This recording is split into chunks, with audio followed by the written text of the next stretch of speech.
BFM Business, le Club Média RH. Décryptage RH.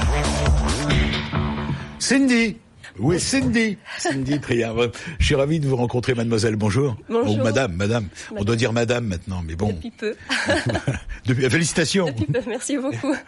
Alors, vous avez fait éditer, c'est vous qui l'éditez à compte d'auteur? Comment ça se passe? Tout à fait. C'est de l'auto-édition. Ce sont des éditions Tremplin Carrière pour démontrer que finalement, on peut partir de pas grand-chose, du point zéro, pour construire quelque chose de part en part. Remarquez, globalement, on part tous de pas grand-chose. Hein. Exactement. Bon, on peut dire ça. Tout à fait. Alors vous avez eu l'idée, et c'est assez original, vous proposez un atelier virtuel, vous allez nous expliquer, un atelier virtuel sur le thème oser la réussite professionnelle. Alors ça veut dire quoi? Alors, effectivement, dans le cadre de mes fonctions de consultante et de formatrice en stratégie de réussite, j'ai pour cheval de bataille que d'accompagner depuis près de 4 ans et demi les indépendants, les chefs d'entreprise, les responsables d'équipe, mais également les personnes en reconversion professionnelle ou en recherche active d'emploi, à promouvoir leur évolution de carrière ou à asseoir leur positionnement stratégique au sein de l'entreprise. Et dans le cadre de ces fonctions... Alors là, attendez, vous nous bluffez tous. D'abord, excusez-moi, vous avez un petit accent, est-ce que je peux me permettre? Oui, j'ai reçois. Je suis repérée. Je viens du côté de Toulouse. Vous venez du côté de Toulouse. Ah, c'est ce petit accent. Un très joli accent, d'ailleurs. Je vous remercie. Alors, et comment êtes-vous devenue experte en RH, finalement? Alors, finalement, c'est au travers d'un certain nombre d'expériences professionnelles avant que je ne crée ma propre entreprise. Mais vous êtes jeune, attendez. Je cache mes cheveux blancs, je vous remercie, je le fais bien visiblement. Non, je vais avoir 33 ans. Non, mais ça, on ne demande pas l'âge. Mais je me J'ai honte, je me cache derrière votre livre. Je me permets d'y répondre parce que c'est aussi une manière pour moi que de dire que l'âge en soi n'est pas un frein à partir du moment où on a la conviction, la détermination, des expériences aussi professionnelles qui forgent le caractère. Ouais. Et c'est en ce sens-là que la passion, les recherches sur le terrain permettent en suivant d'essayer de donner le meilleur de nous-mêmes. Oui, comme dirait Cyrano, aux âmes bien nées. Non, c'est pas Cyrano. Bref, peu importe. Alors, le pouvoir des mots. On va commencer. Vision du succès, comment décider de sa réussite. Ressenti, vibration, visualisation, aimant, loi d'attraction. 5 principes qui peuvent changer votre vie ou qui peuvent tout aussi simplement l'immobiliser. Bon, il y a la plateforme, et puis il y a ce petit livre. Alors explique-moi comment ça fonctionne. À l'intérieur, il y a donc des affirmations. Vous mettez le lecteur en situation. Vous dites, imaginez que vous êtes un alpiniste, équipé de votre matériel, vous gravissez la montagne. Oui. Je vous laisse continuer. À bout de souffle. Eh bien, effectivement, ce livre, il a véritablement pour vocation de permettre à toutes les personnes qui ont peur que de sortir de leur zone de confort, qui se sentent limitées par leurs propres barrières psychologiques, de leur faire comprendre les mécanismes, les rouages du cerveau.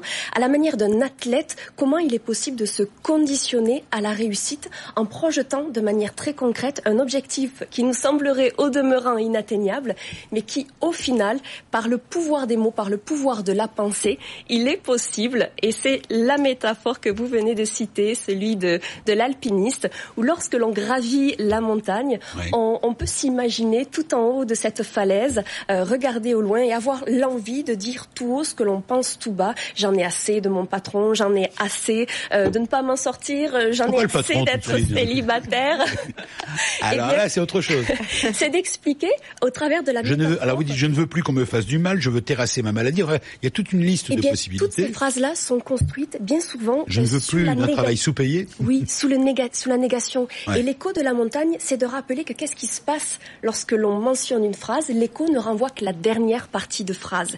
Et en ce sens-là, traduire ces phrases de manière positive, au lieu de dire « j'en ai assez de la maladie », eh bien je peux construire, j'aspire à une meilleure santé. Pourquoi ? Parce que l'écho va répéter « maladie, maladie, maladie » et le renvoyer finalement comme un boomerang à la personne que nous sommes. Il faut le faire comme dans la maladie, maladie. Alors moi j'ai gardé, je déteste mon corps et ses kilos en trop. Voilà. Donc j'aspire à un poids de forme. On n'est pas loin de la psychologie, pas loin du. Non, c'est pas ça, non. Quelque part, c'est un peu ceci. C'est tout ce qui relève aussi des études du cerveau, donc ça va un petit peu au-delà. Les mots sont puissants en tout cas, non, sérieusement. Oui, tout à fait. Vous, ce que vous dites, c'est bien ça. Hein. Bien. Tout est basé sur l'idée que les mots sont très puissants. Dans votre livre, vous le répétez. On ne le soupçonne pas. Tout ce que nous prononçons conditionne notre réalité. Et vous dites, à compter de ce jour, choisissez-les avec soin. Si vous vous surprenez à prononcer des phrases négatives, je vous lis, je vous remercie. Critique ou empreinte de doute, reformulez immédiatement pour leur offrir une tournure positive et enjouée. Oui. C'est de la même manière, je vous donne un exemple extrêmement simple. Lorsque l'on se dit, si j'avais un nouvel emploi, si je me sentais les épaules de projeter une nouvelle carrière professionnelle, si j'avais un meilleur salaire, une nouvelle voiture, le si conditionne l'hypothèse. C'est du conditionnel à la base. Notre cerveau n'est pas capable d'imaginer qu'il va pouvoir projeter ceci comme quelque chose de concret. Si on le transforme seulement, ceci, en quand j'aurai une nouvelle promotion, quand j'aurai un nouvel emploi, c'est un des exemples. Eh bien, de fait, le cerveau focalise son attention sur la manière, sur les moyens dont il va pouvoir atteindre l'objectif. Et ce simple exemple est l'une des astuces qui est mentionnée dans cet ouvrage et qui fonctionne très bien. Quand est-ce qu'on va manger du foie gras ou du Gers?